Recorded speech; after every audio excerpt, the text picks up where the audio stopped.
Years ago, when I was managing a restaurant, I remember one time a waitress came up to me and she was like, "Hey, it's this lady at table 7 who wants to talk with the manager." I remember just pausing and my heart just kind of dropped, kind of sighed, like, "All right, tell her I'll be there in a second." And the reason I had this hesitance, this I was had this internal frustration is because I saw this situation, whatever this issue this lady had, whatever problem or complaint that she had, I saw it as an obstacle. And I didn't want to have to face the obstacle. Of course, I knew I had to, but I didn't want to. And the reason I had this, looked at this as an obstacle, because there was something missing. There was a missing link. And I figured out what that missing link, I figured out the secret, right? And so fast forward a few months later, once I learned the secret, once I learned the missing link, a similar situation came up where the waitress came up to me and said, "Hey, it's this couple at table 10. They want to talk with a manager." But this time I was excited. I was like, "Oh, yeah." And why was I excited? Because I was no longer looking at this as an obstacle. I was looking at this as an opportunity. And the reason I was looking at this as an opportunity, because I learned the secret. And in this video, I'm going to share that secret with you. Walk with me. Listen, uh, when I first started in customer service, and listen, it's not going to take me that long to break this down either. So you most definitely want to stay tuned in, stay locked in, because you're going to get some nuggets out of here. So when I first started studying customer service and providing quality customer service, I became good at it. And I knew how to wow a customer. I knew how to make a customer feel like $1,000,000. I knew how to go far above the customer's expectation and give them a wonderful experience. But what I didn't know was what to do when a situation arrived. I didn't know how to handle an issue. I was good at making things happen, making when everything's good. I knew how to give you a wonderful experience, but I wasn't prepared for mistakes. I wasn't prepared for mishaps. It reminded me of that quote by Mike Tyson. I should have put it up here, but I forgot.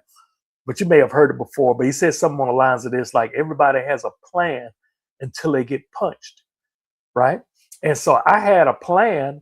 I knew the process of quality customer service. I knew how to give people a good experience. But when mishaps came, when accidents happened, I didn't know how to respond. So I knew I was missing something. I knew I needed to learn this. And let me tell you, God led me straight to it, because I was online one day. I don't know how I came across it, but I came across this man named John, who was in the customer service industry, right?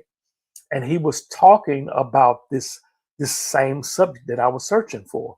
And he had this book called uh, Loyal for Life: How to Take Unhappy Customers from Hell to Heaven in 60 Seconds or Less. This is the book right here. All right.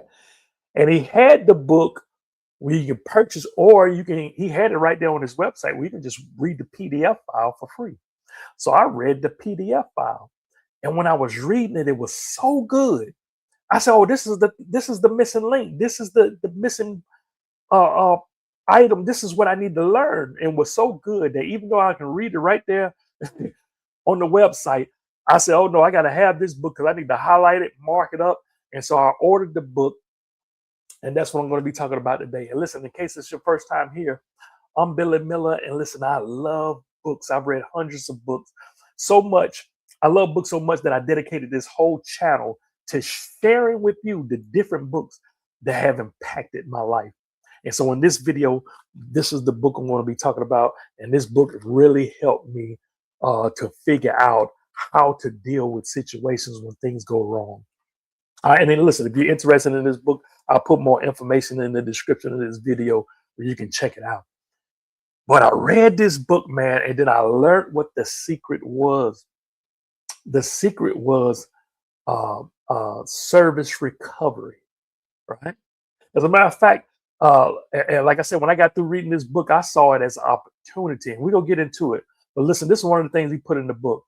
He says, when customers complain, they are giving you the opportunity to keep their business. So they're giving you the opportunity to keep their business. So when a customer complains, right, they're going to become, it's two things going to happen. They're either going to become a raving fan, or they're going to become a raging critic, right? And this is what's about to happen. As soon as they upset, they want to see a manager. They either about to become a raving fan or a raging critic, right? And so you have an opportunity here. So let me give you the definition of both. A raving fan. Here, take a screenshot of that. Says a raving fan is an intensely loyal customer who doesn't just repurchase, but actively advocates for a brand, voluntarily promoting it through word of mouth, social media, and referrals.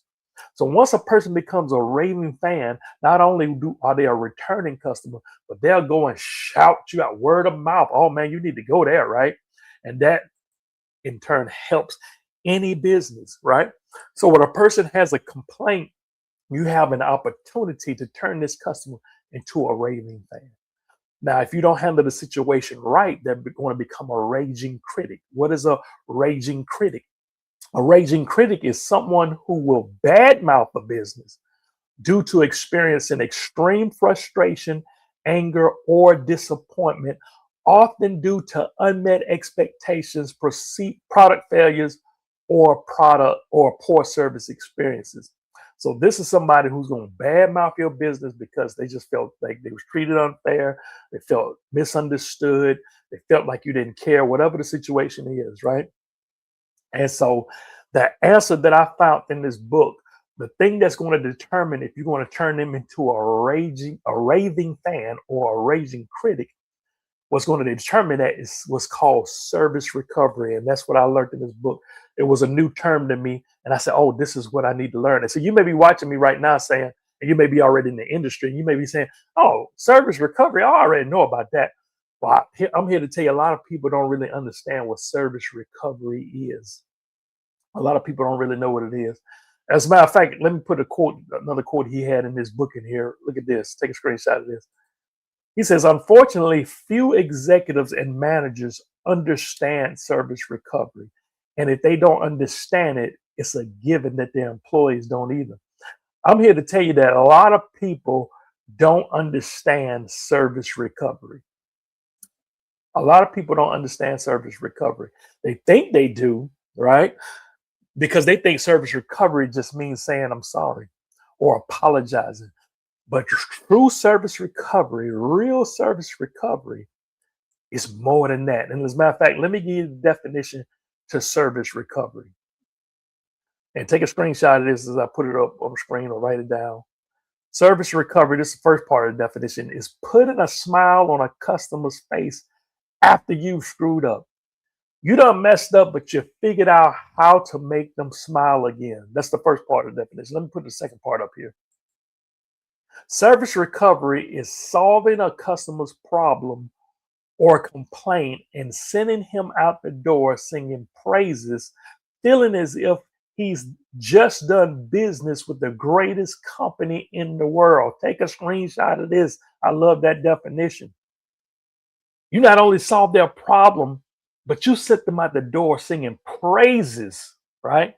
Feeling like they've dealt with the best company in the world. See, this is more than just saying I'm sorry. See, you can just say I'm sorry. You can just apologize, and they may still leave dissatisfied, or they may just leave feeling mediocre. But what can you do to help change that situation? What can you do to put a smile on their face, turn their frown upside down into a smile? What can you do to lead them singing praises and becoming a raving fan? So I'm gonna give you two examples. I'm gonna give you two scenarios, and you tell me. So this will help you see the difference between a raving fan or a raging critic. So years ago, when I was in college, I was probably like 19, 20 years old. I was in this mom and pop store with one of my friends, and I saw they had a rack with these cassette tapes. Listen, I'm dating myself now. So this one we had cassette tapes, right? And so it was a mix CD, and it was this person had this mixtape of blends, and that's when I was introduced to blends. I love blends, like when you're playing one song and another song just blend into it, it would sound like one song. And I liked the tape so much. The tape was only $5, right? But I liked the tape so much. I said, man, I'm gonna get a few of these. So when I go back to college, I'm gonna hand it out to some of my friends as gifts. So I came back and I bought 5 more tapes. So when I bought the 5 tapes and I got home after close inspection, I noticed that one of the tapes was blank on the other side. So a cassette tape has 2 sides for those of you who too young to remember. So I noticed, I said, oh man, it must have a defect, or maybe they forgot to record on this side. I don't know. So I took the tape back in hopes to exchange for a new one, right? So when I came into the store, I talked with the lady that was behind the cash register. I explained to her what I just explained to you. And she said, oh, hold up, let me go get the manager, right? I mean, the owner. So the owner came out. He was a tall guy. He didn't seem happy, didn't seem friendly. Most definitely wasn't customer centric or customer focused. And he was kind of aggressive. It seemed like he was kind of like a thug to me, who maybe got some money and opened up a store. But he came in, and when he came in, I began to explain to him what I just explained to you about the tapes. And before I could even finish, he said, "Oh, we don't get no refunds." I said, "Okay." I said, "Okay, I don't really want a refund. I don't want my money back. I just want to get another tape." And the tapes was right there. I could literally see them. I said, "I just want to exchange the tapes." He said, "No, we're not doing that."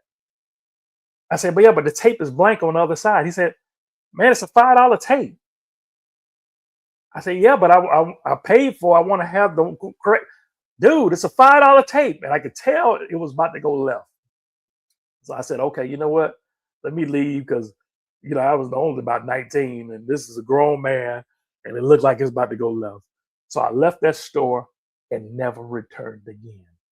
Now let me ask you: do you think I became a raving fan, or did I become a raging critic? Listen, that ain't a trick question. Listen, you see, I'm still telling you the story today, but they out of business now, which I understand because he didn't have a customer focus. He didn't have customer service. He didn't. Are you follow what I'm saying? He was thinking about his dollar, and he could have easily corrected that situation. Let me give you another example. I was dealing with this contractor with my business, and I worked with him for years. And this particular project I was working on, we agreed to $1,000. That's how much it was going to cost, right? So when he sent me the invoice, because you had to pay up half up front and then half when he finished, when he sent the invoice was for $1,500. Look, we agreed on 1,000, but the invoice said 1,500. So I said, "Oh man, well, wait a minute, what is this about?" I said, "Maybe did he have to do some extra work and I didn't know about it, or it seemed like he would have told me about it, or I don't think he tried to get over on me, but hey, test everybody, test everything, right?" So when I called the business, I talked with the secretary, explained to her what I just explained to you. She said, "Hold on, let me check on it." And when she checked on it, she came back. She said, "You know what? That was an accident. I talked with him. That was an accident. It was supposed to be for 1,000. So I'm going to send you the correct invoice." And she said, and he took off a little bit on the invoice too. When I opened that invoice up, the invoice was for $500. Now remember, it was originally 1,000. He messed up by sending me something that was 1,500 invoice. He corrected it. Listen, I would have been happy if he would have just corrected it and sent me back the $1,000 invoice. I would have been satisfied if he would have just put it to what it was originally supposed to be. But he took off half the price. He went over and beyond just to clear up any kind of inclination that there's some sort of deceit or anything, right? He didn't have to do it, but he went the extra mile. Let me ask you a question. Do you think I became a raving fan or a raging critic? I became a raving fan. Listen, that increased my loyalty. Oh, you most definitely the person I'm coming back to. Why? Because I see your heart. I see the sincerity. Oh, you're a real one. And guess what? If there's anybody else that's looking for this type of work, I'm referring them, right? Word of mouth. And guess what? The first story I told you about, that man that in the store with the cassette tape, he had the same opportunity to do the same thing. He gave me because I went in there to just say, for example, I came in there to get another tape, just to swap out the tape. He could have at bare minimum just did that, and I would have been happy. I would have been satisfied. But what if he would have gave me 5 more tapes? Like, here, you know what? Just take 5 more tapes, or you know what? Go pick out 5 other things you want, right? That would have made me just not only lead there, but I would have went there singing praises. Like, oh man, let me tell you about what they did for me. And he could have did that. And let me put this up on the screen right here. I want to show you this. Take a screenshot of this. The difference between service recovery that's mediocre and the one that creates raving fans is compensation. That's the difference. The 2 stories I gave you, the difference, one made me a raving fan, one made me a raging critic. What was the difference? The difference was the compensation. What does compensation mean? Take a screenshot of this. Compensation means to offset an error. Listen, there's an error. Compensation is how you offset it. What is it that you have of value in your business where you work at? What is it that you have that's of value to the customer that will impact them and turn them into a raving fan? As a matter of fact, let me read a little bit out of here. Because like I said, this is a good book. This book was a blessing to me. Let me read this to you. I'm going to read, you just listen. He says, giving a dissatisfied customer something of value is an effective method of getting that customer to return to you time and time again and sing praises to anyone within earshot. What do you have to give customers that would be of minimal cost to you, but would be of value to your customer? Listen, that man could have gave me, just say if that man in that cassette store, just say he would have gave me 5 tapes. And I know what some of you thinking. You're thinking, man, that's $25, right? I mean, he losing money. No, he would have gained money, because guess what? He would have easily got $25 out of me, because I would have returned as a customer. But not only that, he would have got money from other people, because I would have went and sung praises, word of mouth, and brought other business there. But he was so focused on the 5, he didn't realize how much he was losing. I hope that's making sense to you. And service recovery, what do you have to give of value? And I know what you're thinking. You're thinking, well, Billy, if I do that, if I'm just giving away everything to people who, because they, had accidents or whatever, I'm gonna run out of business. And I know you're thinking that, because as I was first started reading this book, I was having the same thoughts. I was like, man, what about some people be lying? What about the people that's lying and just trying to get something for free? I'm gonna go out of business if I just give the whole store away. And I understand that mindset. But that's what I love about this book, because that frame of thinking is wrong. I know why you're thinking it, and it sounds like it makes sense. But truthfully, the percentage of people that actually does that, let me ask you a question. Do you do that? Do you go in there just trying to deceive people getting stuff for free? I'm pretty sure you don't. See, it's not a common thing. Now, does it happen? Of course. But it's maybe 1 to 3% of people who actually do that. So let's just do this. Let me just, for sake of understanding, let's bump it up to 5%. Let's just say 5% of the people, your customers, are in there just trying to get over, right? And so what happened is you create these policies to try to protect yourself from that 5%, while at the same time you're ignoring the other 95% of people who have legitimate complaints and situations. Because sometimes when you complain, because you're not somebody who's trying to get over, you have a legitimate complaint. And guess what? There's so many people who have complaints that just walk out the store and don't say nothing, and they just never come back.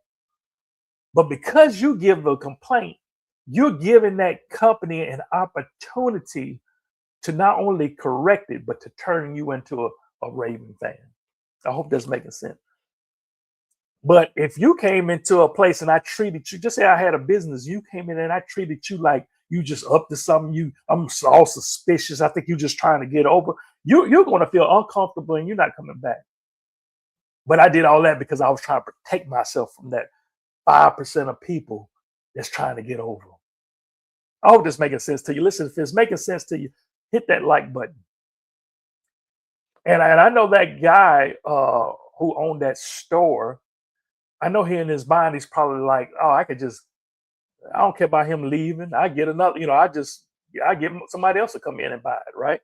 Listen, it costs you more money to get a new customer than it does to keep a current one. Are you following what I'm saying? Like if I'm a customer, it costs you less money to keep me coming back than it is to promote and advertise to get a new one. Let me put this quote on the screen. It says, advertising will bring a customer to you once, right? It'll get them in the door. The customer experience is what will bring him back to you. Are you getting people in the door, but getting a bad experience and they're not coming back? You're going to eventually run out of business. Yeah, you got their money right then, but they're not coming back. And sooner or later, that word of mouth in a negative way, that bad mouth, that raving critic is going to destroy your business. They're going to be all on social media. They're going to be all on whoever they talk to, whoever's within earshot of them. They're going to tell them how bad of a business you are. And eventually, you ain't going to have no customers. You advertising, and all you're doing is become a professional starter. All you're doing is getting people in the door just to give them a bad experience. Sooner or later, you're going to go out of business. You need to learn service recovery the right way. And I encourage you to get this. This is a book that helped me the most. I'm going to share one more story with you. I remember the same restaurant I was a manager. I was in the back, and I remember a waitress came through the door crying, and this man was behind her yelling at her, right? He was upset. I'm talking about he was irate. And the reason he was irate, let me give you the behind the scenes. The reason he was irate is because this waitress, who was a bad waitress, by the way, I mean, she sucked. Her attitude was horrible. You understand? I had been dealing with her. This waitress had got an attitude with him. All he did was ask for, could he get some ketchup? And she was like, doing all of that, right? And so he got offended, right? And she said something, whatever, and walked off. So as she was walking off, he got up and was right behind her, yelling at her like, I'm not about to tolerate this.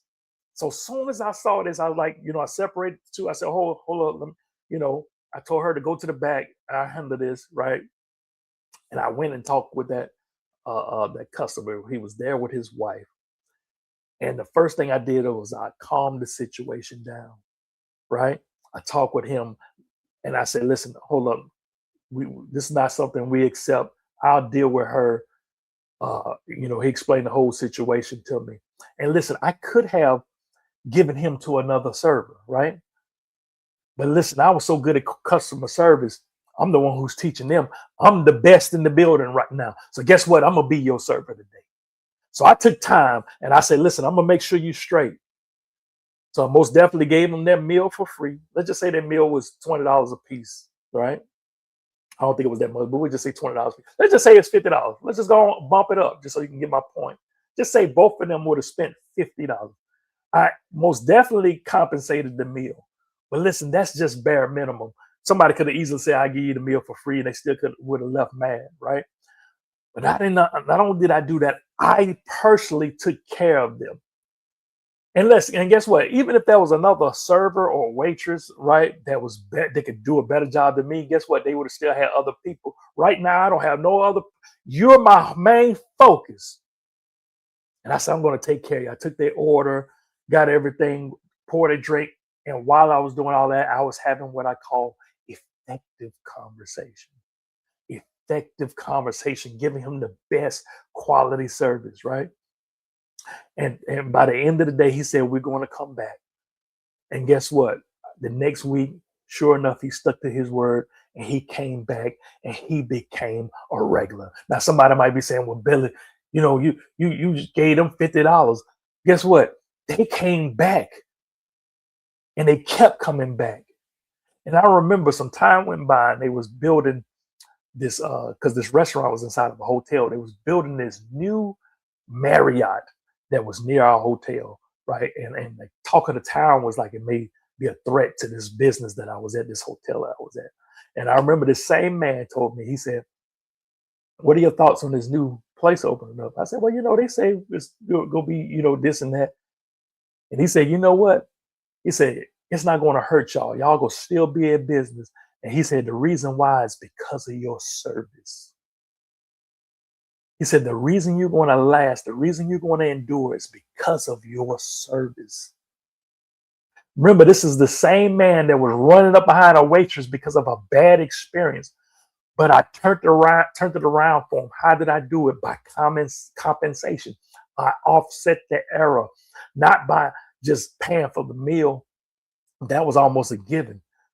But his main thing, that what did I have of value that I could give to him? What he wanted to be was understood. And most customers just want to be understood. I took time with him. I gave him the proper service that he deserved and more. I went far above that. And that's what he wanted. He wanted to feel respected. He wanted to feel valued. He wanted to feel understood. And that man became a raving fan. But if I would have missed it, if I wouldn't have did it right, if I would have just sent them out the door with a 10% off coupon, that man would have became a raging critic. Listen, are you in the food service business or some customer service? Anything that's dealing with customers, you need to learn service recovery, especially if you're a business.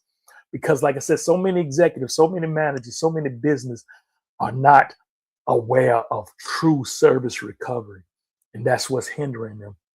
But the people who have caught on to this secret, the people who know how to do this right, quality customer service, those are the ones who are going to excel.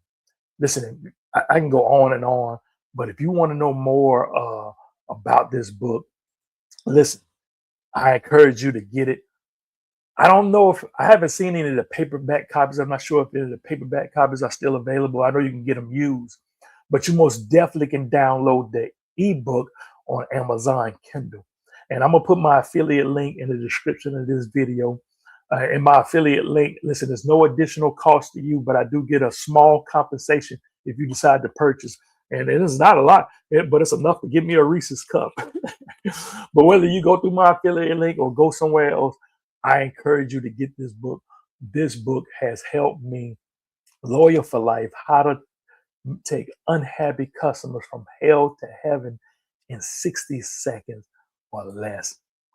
Listen, customer service is a good thing. Listen, I also have on my channel, go to my channel. This is my YouTube channel. Make sure you subscribe and go a step further and hit the notification bell so you'll be notified whenever I do other videos. But I have I have a whole playlist of books that I have on customer service if you're into customer service. So you most definitely want to check out that playlist of other book referrals.